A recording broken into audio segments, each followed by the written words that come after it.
Kita naik pesawat tuh ya, dari Malang ke Jakarta. Niat kita dakwah, bagus nggak dakwah? Bagus. Bagus. Kemudian kita meninggal. Meninggal, pesawat jatuh ya. Pesawat kita jatuh, meninggal, kita hancur tubuh kita, itu termasuk kategori syahid. Kenapa? Kita berangkat niat kita dalam keadaan baik. Nah gitu. Jadi tergantung niat. Kalau niat kita mungkar, ya lain lagi. Jadi kategori syahid ini kan disebutkan oleh Nabi, matinya kalian yang bersumber dari perut, matinya kalian yang sakitnya kepala, matinya yang sakitnya karena apa? Karena terbakar, karena bangunan runtuhan dan lain-lain. Itu masuk mati syahid. Istri kan wajib untuk izin kepada suami, ya. Seperti cerita dulu itu ada cerita seorang di zaman Rasulullah SAW, ya, ketika ibunya sakit. Ini perempuan ditinggalkan suami perang. Benar. Ya kan, pernah dengar cerita itu kan ya, sahabat. Ada seorang perempuan solehah, insya Allah, masya Allah ya, ditinggal suaminya perang. Titip kamu jangan kemana-mana apapun yang terjadi, tunggu saya pulang. Tatkala mendengarkan kabar dari ibunya sakit, ada yang datang ke rumahnya. Ibu kamu sakit, kamu disuruh pulang. Saya nggak berani keluar rumah, dan nemu tamu itu dari dalam, suara nggak boleh bukakan, nggak berani. Seorang perempuan yang soleha, nggak, walaupun ibunya sakit, ketika belum mendapatkan izin dari suami, nggak berani keluar. Masya Allah, tinggal. Akhirnya selang beberapa hari datang lagi, ini sudah parah, nazak sakaratul maut ibumu, kamu tega jadi anak yang durhaka. Tetap nggak berani, walaupun bercucuran air mata, karena belum mendapatkan ridho suami, nggak boleh keluar rumah, dia nggak berani. Akhirnya pulang lagi itu orang suruhan. Besoknya datang lagi beberapa hari kemudian, tolong untuk kali ini ibumu meninggal, apakah kamu mau dicap sebagai anak yang durhaka? Berpikir, tetap nggak berani keluar rumah sebelum mendapatkan izinnya dari suami. Suami belum pulang, saya nggak bisa meninggalkan rumah ini karena belum mendapatkan izin dari suami. Subhanallah.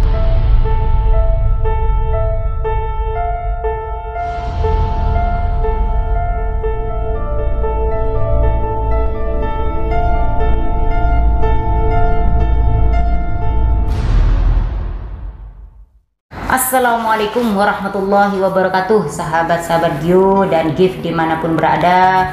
Puji syukur kehadirat Allah Subhanahu wa Ta'ala, dimana kita masih bisa berjumpa lagi bersama kami, tidak asing lagi khususnya, yaitu pecinta-pecinta Gio dan GIF.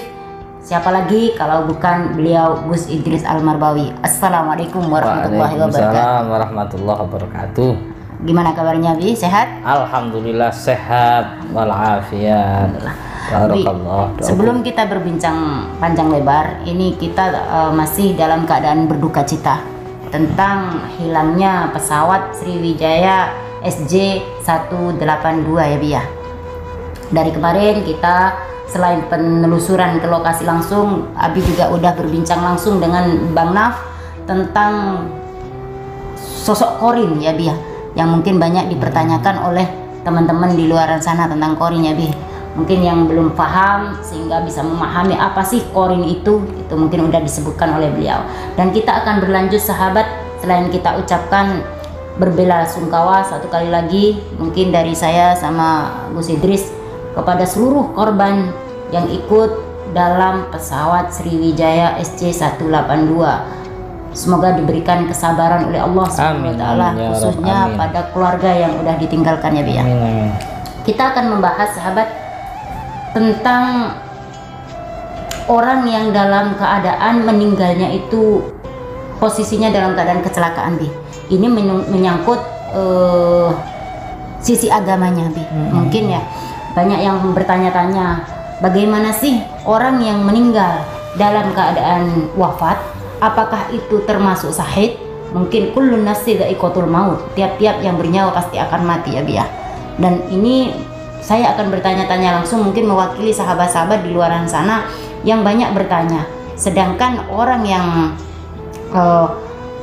dilahirkan ke bumi dalam keadaan utuh, kalau memang beliau orang soleh, orang baik ya, insya Allah akan kembali juga dalam keadaan utuh. Nah, bagaimana nih, Bi, kalau yang meninggalnya dalam keadaan kecelakaan dan beliau ini jasadnya tidak utuh lagi. Menurut sisi agama, pandangan Abi mungkin seperti Abi yang udah tahu selama ini banyak belajar tentang agama. Bagaimana Abi mungkin penjelasannya? Ala niyah, ala niyatin, intinya tergantung niat ya. Apabila orang itu beriman, orang itu muslim, kan dikategorikan maut, ajal, syuhada atau syahid, itu banyak sekali dalam Islam.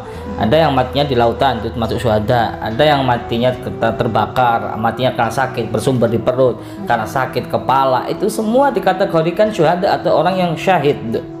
Itu ya, itu semua tergantung orang yang matinya syahid, itu semua dan lain-lain. Masih banyak lagi ciri-ciri yang disebutkan oleh Nabi kita Muhammad SAW, termasuk kecelakaan gitu ya, termasuk kecelakaan. Lah pertanyaannya, seseorang yang beriman matinya kecelakaan, disebutkan tadi katanya diciptakan itu dalam keadaan utuh, betul. Terus kembali kepada Allah kan harus utuh. Nah sedangkan ada yang matinya karena kecelakaan, karena hancur ya, jasadnya hancur dan lain-lain.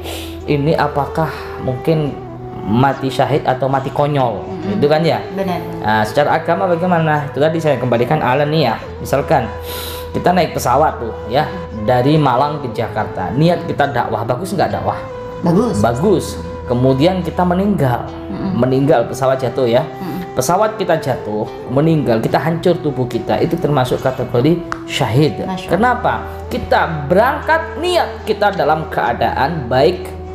Nah gitu, jadi tergantung niat. Kalau niat kita mungkar, ya lain lagi. Niat dari seseorang itu keluar dari rumah gitu ya Bia. Jadi kategori syahid ini kan disebutkan oleh Nabi, matinya kalian yang bersumber dari perut, matinya kalian yang sakitnya kepala, matinya yang sakitnya karena apa? Karena terbakar, karena bangunan runtuhan dan lain-lain. Itu masuk mati syahid. Nah, gitu. Jelas ya? Jelas. Ada lagi yang perlu saya pertanyakan nih, Bi.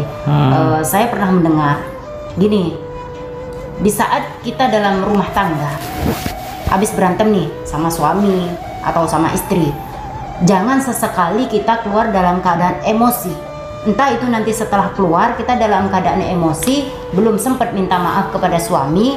Mungkin ada juga yang korban yang udah meninggal nih Bi, ada berantem sama suami atau berantem sama istri, kaburlah dari rumah, habis gitu tanpa izin suami atau istri, dalam keadaan emosi, dalam keadaan marah, tiba-tiba dalam keadaan das, wafatlah beliau. Itu termasuk wafatnya wafat dalam seperti apa itu Bi? Menurut pandangan agama? Ya itu tadi niat, semua tergantung niatnya. Keluar rumah itu istri kan wajib untuk izin kepada suami ya. Seperti cerita dulu itu ada cerita seorang di zaman Rasulullah SAW ya, ketika ibunya sakit, ini perempuan ditinggalkan suami perang. Benar. Ya kan, pernah dengar cerita itu kan ya. Sahabat, ada seorang perempuan solehah, insya Allah, masya Allah ya, ditinggal suaminya perang, titip kamu jangan kemana-mana apapun yang terjadi, tunggu saya pulang. Tatkala mendengarkan kabar dari ibunya sakit, ada yang datang ke rumahnya, ibu kamu sakit, kamu disuruh pulang. Saya nggak berani keluar rumah, dan nemu tamu itu dari dalam, buat suara, nggak boleh bukakan, nggak berani. Seorang perempuan yang solehah, nggak, walaupun ibunya sakit, ketika belum mendapatkan izin dari suami, nggak berani keluar. Masya Allah, tinggal akhirnya. Selang beberapa hari datang lagi, ini sudah parah, nazak sakaratul maut ibumu, kamu tega jadi anak yang durhaka. Tetap nggak berani, walaupun bercucuran air mata, karena belum mendapatkan ridho suami, nggak boleh keluar rumah, dia nggak berani. Akhirnya pulang lagi itu orang suruhan. Besoknya datang lagi beberapa hari kemudian, tolong untuk kali ini ibumu meninggal, apakah kamu mau dicap sebagai anak yang durhaka? Berpikir, tetap nggak berani keluar rumah sebelum mendapatkan izinnya dari suami. Suami belum pulang, saya nggak bisa meninggalkan rumah ini karena belum mendapatkan izin dari suami. Subhanallah, sampai ibunya meninggal. Kamu nggak kepengen kan terakhir kali melihat wajah ibumu sebelum dikubur? Nggak berani dia.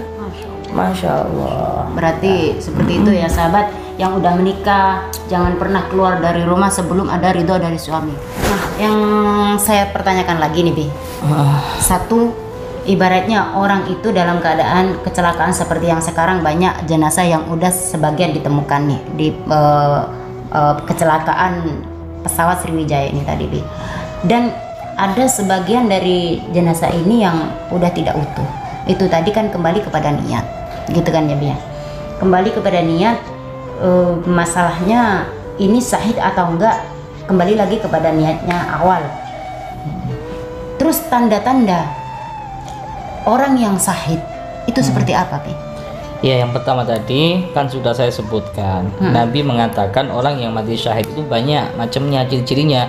Satu, yang matinya karena tenggelam di lautan, itu termasuk syahid. Termasuk syahid ya, Pi? Termasuk korban Sriwijaya ini tadi ya, Bi ya? Iya, tapi harus catatan orang yang beriman ya. Berimannya. Yang kedua, orang yang wafat dalam keadaan melahirkan. Melahirkan juga Yang ketiga, orang yang meninggal karena reruntuhan bangunan.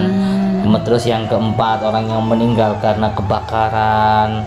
Macam-macam orang yang meninggal karena bersumber dari perut sakitnya. Jadi meninggal itu tidak mesti harus kecelakaan. Nggak boleh kita berdoa, ya Allah mintanya mati syahid kan apa hancur tubuh saya, nggak boleh. Kita karena pinginnya syahid. Syahid nggak harus seperti itu. Boleh kita request sama Allah, request kematian, ya Allah saya pengen mati syahid, bagus. Syahid nggak harus seperti itu. Syahid bisa juga kita diranjang bisa syahid. Kenapa? Ketika kita sakit. Tadi yang sebutkan Nabi sakit di perut. Ya, dalam keadaan sakit kita bisa kok diranjang. Kenapa harus berdoa saya harus kecelakaan? Nggak boleh. Jadi kayak gimana gitu ya. Kesannya seperti itu gitu loh. Jadi mati syahid itu sahabat banyak sekali ya ciri-ciri yang mati syahid itu. Kita boleh kok request sama Allah, itu bagus. Ya, cuman yang jelas itu kan mati dalam syahid itu yang jelas lah, yang jelas pas peperangan, membela peperangan itu kan mati syahid. Itu jelas ya. Iya. Selain dalam keadaan mati syahid nih, Bi.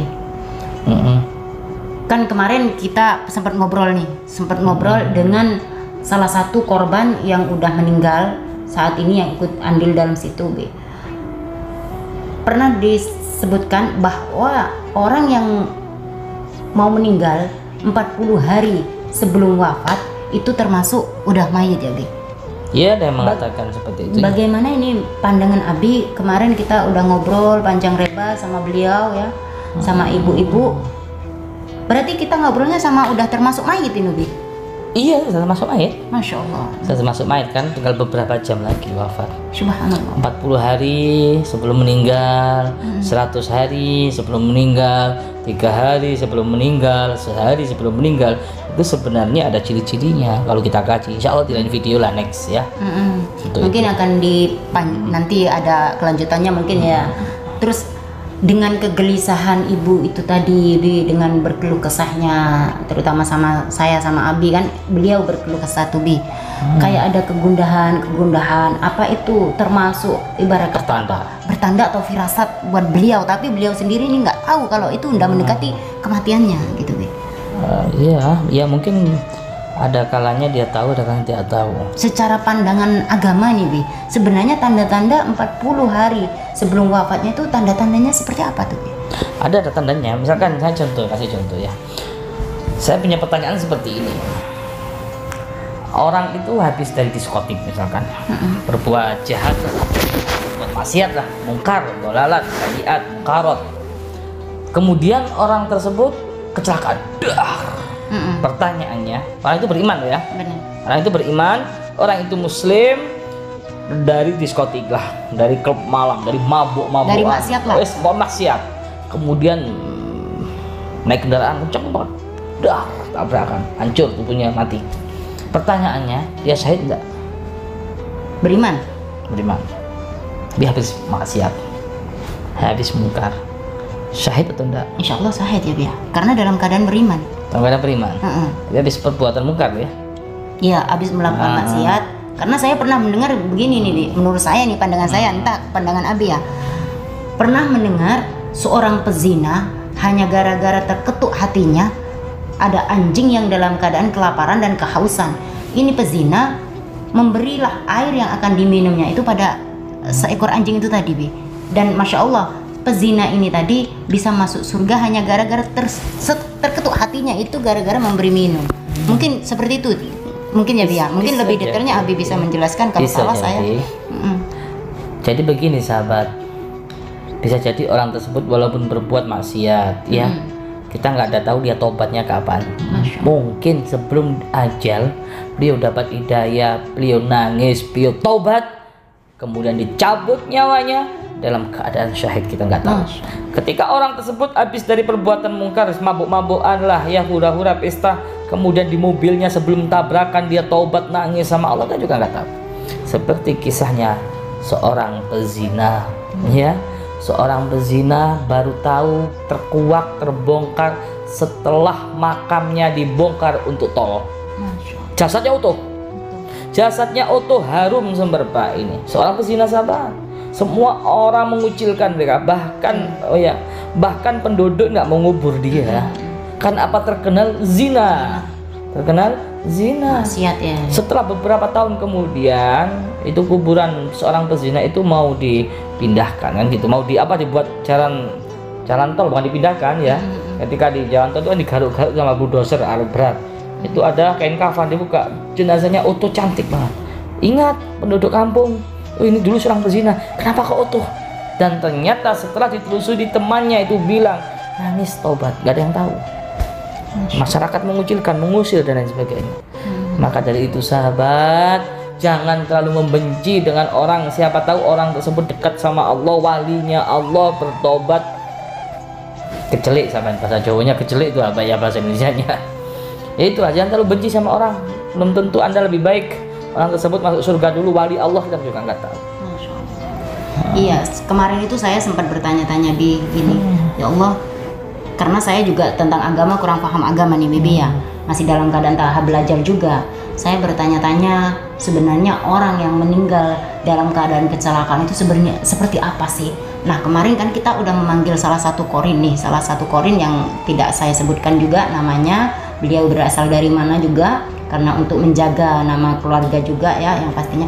Tapi subhanallah nih Bi, beliau sedih karena kesedihan beliau ini karena belum sempat pamit sama keluarga Bi, tapi beliau tidak merasa kesakitan.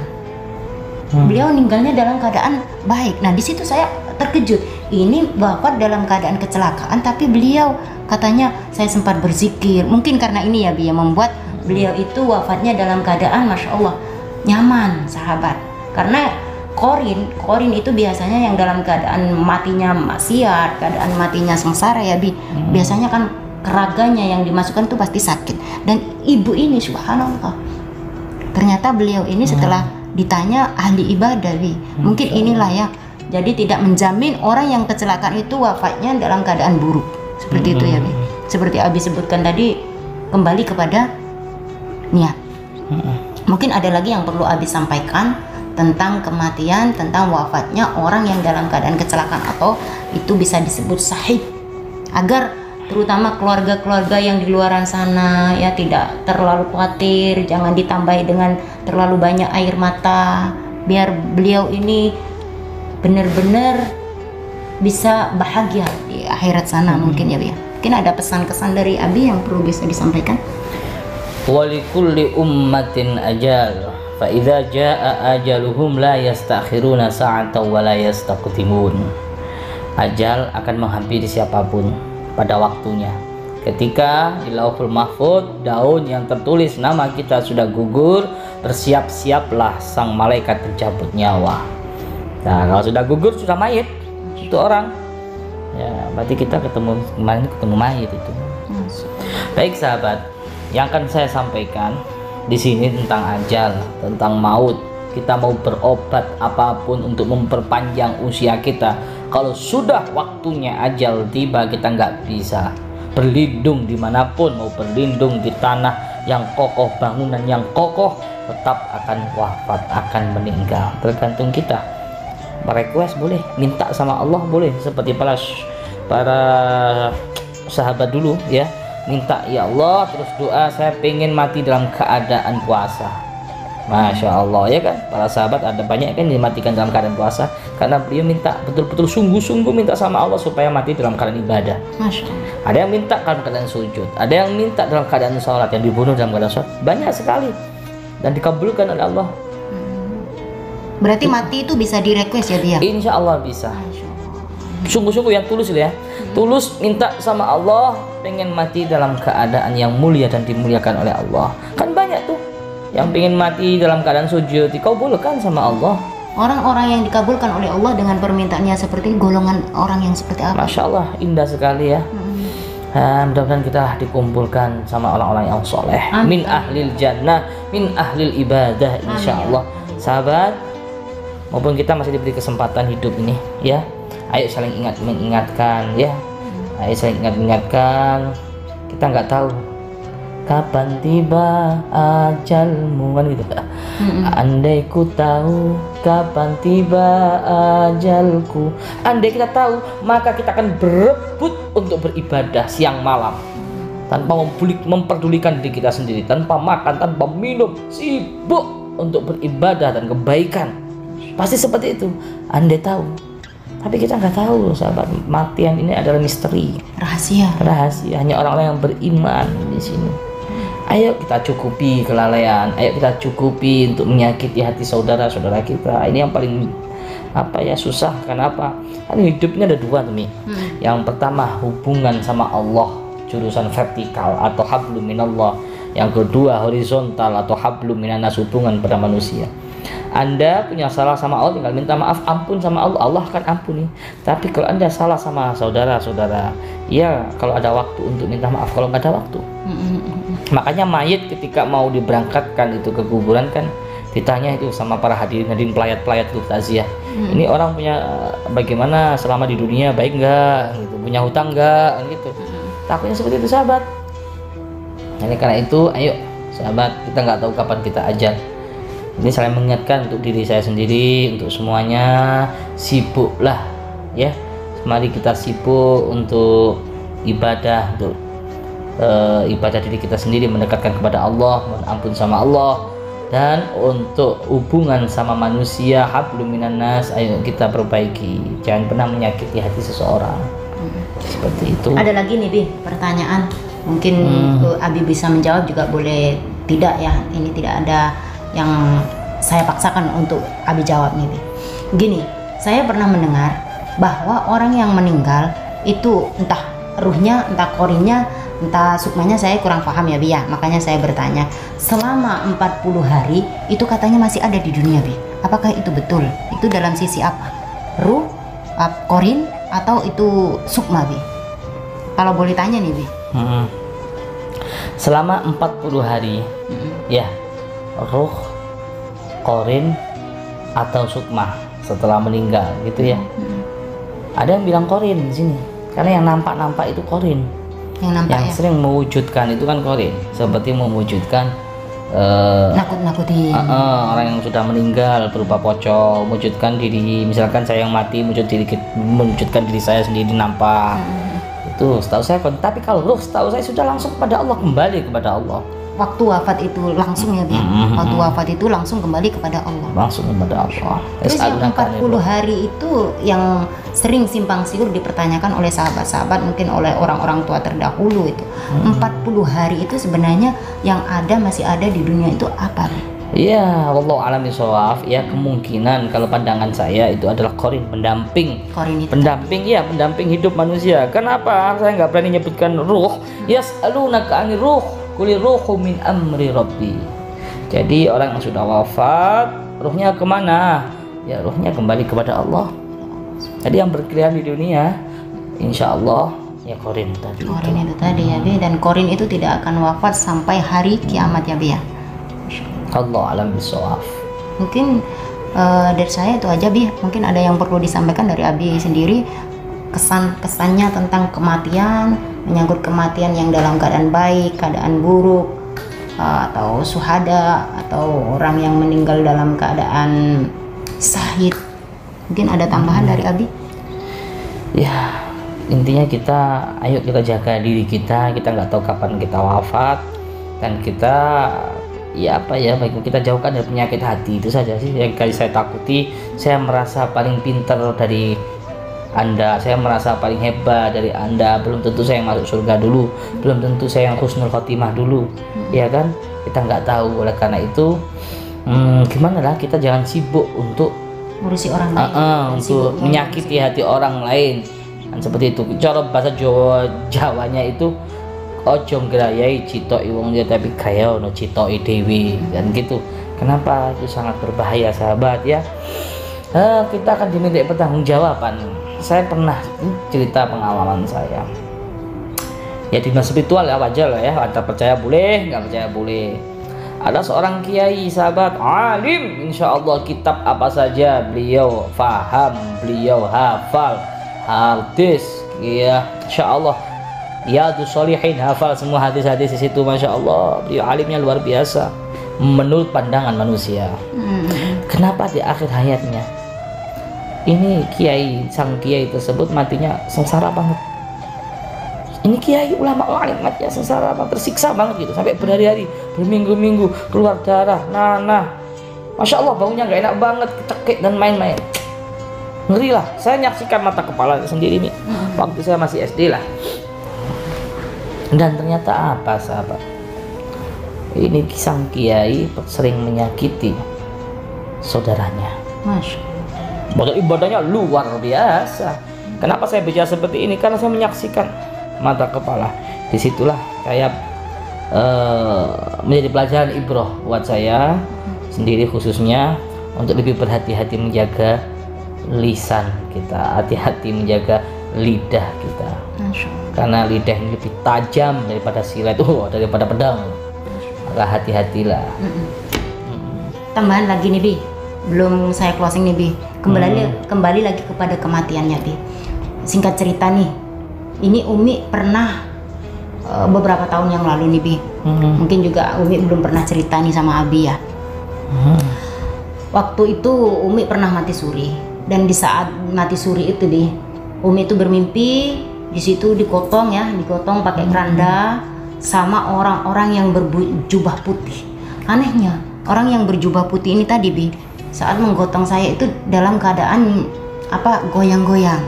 Di situ kayaknya saya itu mau dibawa ke atas, tiba-tiba saya itu di-stop oleh kakek-kakek yang berjubah putih. Dan di situ saya masih bingung mau dibawa kemana ini. Saya dipayungin di situ, udah dikafanin, dibawa keranda dan digotong oleh orang-orang yang berjubah putih dengan kalimat la ilaha illallah. Disitulah tiba-tiba saya di stop oleh kakek-kakek di situ. Ini kasih saya pribadi, ini mungkin bisa menjadi pelajaran ibrah. Setelah sadar, ternyata di situ saya udah banyak keluarga dan sahabat yang mendampingi saya. Katanya saya itu tidur, wajahnya udah pucat, udah biru, dan udah sekitar 1 jam lebih di situ saya ternyata hilang, udah kayak orang wafat ini Bi. Ternyata setelah saya sadar ada apa, dan saya masih bingung. Saya bermimpi di situ itu seperti itu kejadiannya. Akhirnya saya datanglah kepada guru-guru, pada kiai-kiai ya, pada guru-guru kami, tafsir dari kejadian itu Bi. Ternyata padahal itu saya udah berjuang di dalam majelis juga, saya udah berjuang bersama teman-teman, ada majelis juga. Tafsirnya itu padahal niat masya Allah ya, niat karena Allah yang tahu kan hati kita itu hanya kita dan Allah ya Bi. Padahal itu niat saya udah karena Allah, perjuangan karena Allah, bukan karena ingin dipuji manusia. Di situ pun kata guru-guru kami itu Bi, ibadahmu masih kurang. Padahal ibaratnya sholat udah tidak pernah, ibarat kata sebagai orang muslim sholat pasti itu kewajiban ya Bi, udah tidak ditinggalkan seperti zikir, sholawat. Tapi itu pun kata guru kami, guru saya khususnya, kamu untuk kembali kepada Allah, kamu belum sempurna, ibadahmu masih kurang, masih jauh. Kenapa kamu itu masih kayak orang bingung, digotong sama orang itu, orang bingung. Terus untuk menyempurnakan ibadah itu sebenarnya harus seperti apa Bi, agar kita kembali. Saya dalam keadaan tahap belajar di dunia ini, masih banyak sekali kekurangan dari diri saya sendiri Bi, agar kembali kepada Allah dalam keadaan sempurna seperti saya dilahirkan, dan agar kembali kepada Allah itu dalam keadaan tersenyum, bahagia, berkumpul dengan Rasul. Itu seperti apa untuk menjalani hidup itu Bi, hingga menjadikan diri ini hamba yang kafah kembali kepada Allah dalam keadaan benar-benar sempurna Bi. Ya, semua orang mengidamkan lah ya. Semua orang mengidamkan wafat dalam keadaan mulia dan dimuliakan Allah. Semua orang pasti menginginkan lah hal itu ya, mati dalam keadaan husnul khotimah. Walaupun masih muda, kalau dijanjikan husnul khotimah, siapa sih yang nggak mau ya? Pasti akan ditinggalkan lah dunia dan seisinya ya. Kalau sudah dijanjikan husnul khotimah, semua orang mendambakan seperti itu. Saya jadi teringat Nabi kita Muhammad Shallallahu Alaihi Wasallam. Beliau Nabi kita kurang apa, ahli ibadah, setiap malam sholat, iya kan? Tapi beliau masih tetap berdakwah, tetap mengajak, mengingatkan pada umatnya, ya kan? Terus beliau kurang apa dalam kegiatannya, siangnya, pekerjaannya, beliau tiap hari, tiap siang mengembala kambing, pekerjaan berdagang dan lain sebagainya, ya kan? Jadi kita nggak ada alasan untuk meninggalkan yang namanya dakwah gitu, sahabat ya. Oh Gus, nggak bisa dong saya mau dakwah. Kenapa? Lawang saya itu kalau malam tuh sholat malam terus kok, nggak ada waktu nanti kalau dakwah. Gimana kalau saya tinggalkan ibadah itu? Nabi kurang apa coba ibadahnya sampai sujud ya, sampai beset ini apa itu kaki beliau, sampai lecet, sampai bengkak. Kurang apa? Oh Gus, saya nggak bisa berdakwah. Loh kenapa? Karena saya kerja. Loh Nabi kurang bagaimana pekerjaannya beliau, lebih berat. Jadi nggak ada alasan mungkin ya. Menurut saya andaikan kehidupan kita hiasi dengan dakwah, alangkah indahnya. Waduh Gus, saya belum bisa apa-apa, nggak ngerti apa-apa, masa harus dakwah? Sahabat, dakwah ini bisa kita mulai kapan, jangan apa ya, nggak harus menunggu pinter dulu. Apa yang kau miliki, apa yang kau dengar, apa yang kau jalani, yang baik-baik ya, positif aja yang ada di sekeliling, itu namanya dakwah. Mungkin dengan kita hidup kita tiap hari berdakwah, insya Allah akan menjadikan pundi-pundi amal kita menuju soleh, insya Allah ya. Insya Allah seperti itu ya. Karena dakwah itu adalah perbuatan amal baik mulia yang paling berat, cuman balasannya paling gede. Amin ya Rabb, amin. Insya Allah. Tapi sebelum kami tutup ya Bi ya, mungkin nanti akan ada episode kelanjutan Bi, tentang satu hal yang mengganjal pada hati Umi ini Bi. Gini, ini bisa dijawab nanti di episode yang akan selanjutnya. Ada sering sekali Umi itu mendengar kalimat yang seperti ini. Sebagai seorang perempuan, kamu di dalam rumah aja, gak usah keluyuran atau ikut dakwah. Ini yang membuat Umi itu sakit sekali Bi. Apakah seorang perempuan itu tidak boleh bersuara?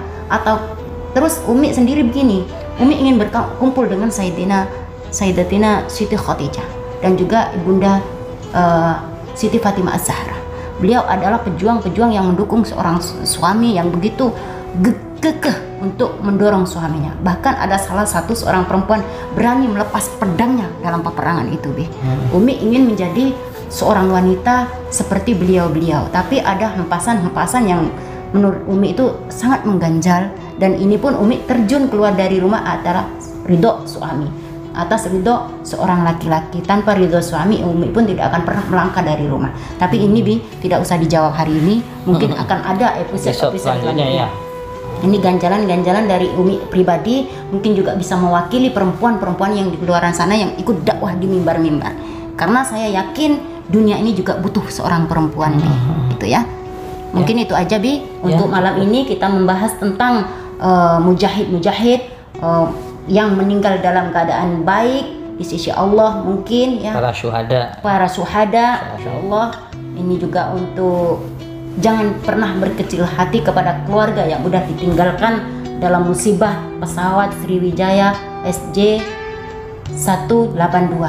Semoga semuanya ada hikmah, kita ambil hikmah dari kejadian ini Bi. Mungkin bisa ditutup langsung saja sama Abi yang biasa buka tutup di YouTube ya. Iya, jangan lupa subscribe. Jangan lupa subscribe channel Gus Idris Family ya. Ada dua channel kita yang resmi sahabat. Yang pertama Q atau Gus Idris Official, yang kedua Give atau Gus Idris Family. Jangan lupa subscribe ya. Para pecinta Q, subscribe juga Gus Idris Family atau Give. Jangan lupa share, like dan komen. Kalau memang itu kiranya bermanfaat ya. Ambil yang baik jika ada yang baik, dan buang yang buruk ya. Namanya manusia insan ma'al khata', nisyan, tempatnya salah, tempatnya lupa, tempatnya hilaf, tempatnya segala-galanya luput dan lain-lain. yang baik datang dari Allah pastinya, yang ya, buruk datang dari kita insyaallah. pribadi, insya Allah ya Abi ya. Ya cukup ya sahabat ya, kita closing. Mohon maaf apabila ada kurang lebihnya ya, dimaafkan ya, dimaafkan. Walafu minkum. Wassalamualaikum warahmatullahi wabarakatuh.